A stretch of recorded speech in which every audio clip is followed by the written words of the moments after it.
One of those lawmakers, Republican Ohio Congressman Brad Wenstrup of the House Intelligence Committee. An Iraq war vet who writes in a Fox News op-ed, quote, "What happened last week was not just a tragic failure of leadership from a president who touted his decades of government and foreign policy experience to get elected. It was also a betrayal of all the people who have made themselves and their families targets to the Taliban by siding with the United States." Congressman Wenstrup joins us now. Congressman, thank you so much for coming on. And I know this is a topic which is very dear to your own heart. And I wondered if you could just explain to our viewers, because we've been talking about the Afghan interpreters and all the people that we've worked with out there, why it's so important to get them out. What is the moral obligation that we have to them? Well, there's a tremendous moral obligation. I just want to take 1 second to thank the people for the last 20 years that have served us so well and kept us free of terror, and not forget them. And certainly my thoughts are with those that are in theater right now doing this great work. I spent a year in Iraq, and many days I wondered if people at home know what's going on and understand the dynamics of what it takes to accomplish a mission. So in April of this year, I and other members of Congress, both sides of the aisle, we got together a group called Honoring Our Promises. And we sent letters to the administration. We had phone calls with the administration.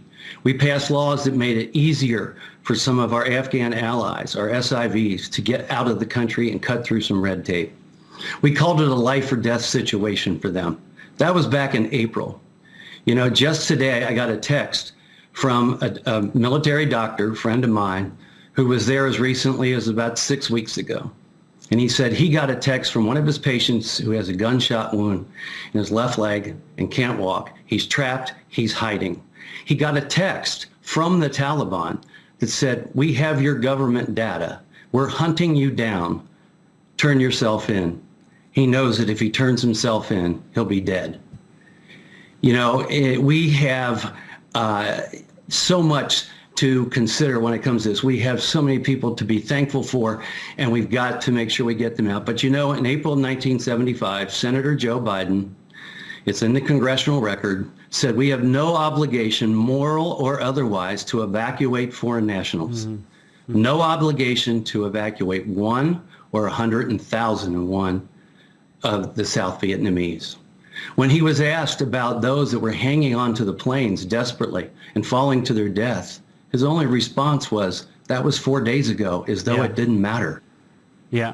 You know, he's told Americans now, he said, "I told you to get out weeks ago. Did you tell them how? Did you tell them why?" And now it's as though it's their fault that they're still there.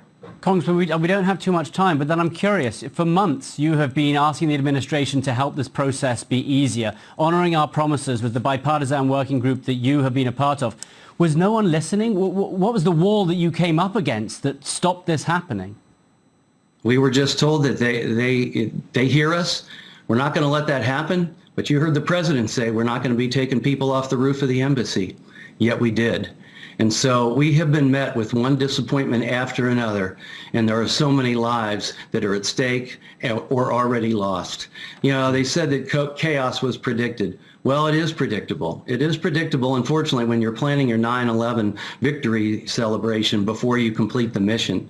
And when you do the mission in reverse, things aren't going to go well. When you pull your troops before you take care of your civilians, before you take care of your allies, before you fulfill your promises, before you get your assets out of the country that'll fall into the hands of the enemy, that's a problem. There will be chaos, and we stay until we have everyone out safely. That's what we should be doing. And so what message does it send if we don't get everyone out safely? And I know you received a text message from an Iraqi interpreter that said the image of American morality is being tested. What are the consequences for the U.S.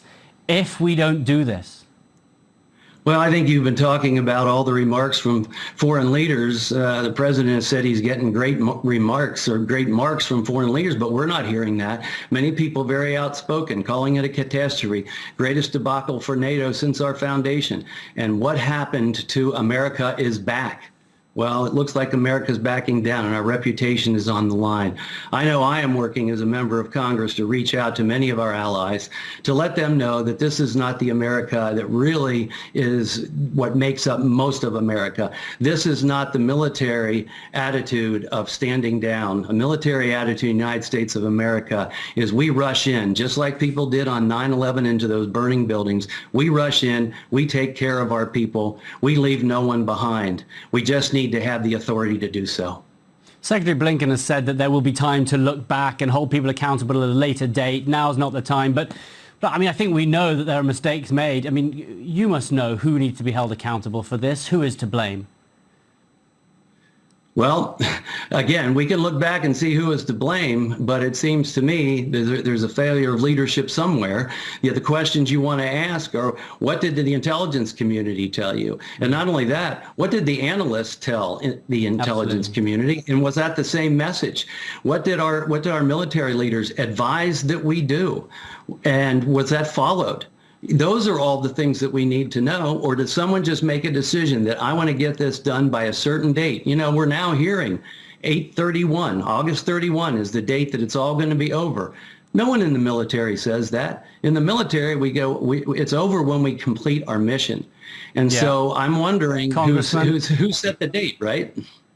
Congressman, I'm sorry to cut you off. We were out of time, but thank you so much, Congressman Brad Wenstrup, for your service, for coming on today. And we are waiting to hear from President Biden at the White House. The White House pool reporters, we gather, have been called in. That means that the president could speak shortly. Maybe he'll give us some answers then, but we will bring you those remarks as soon as he begins.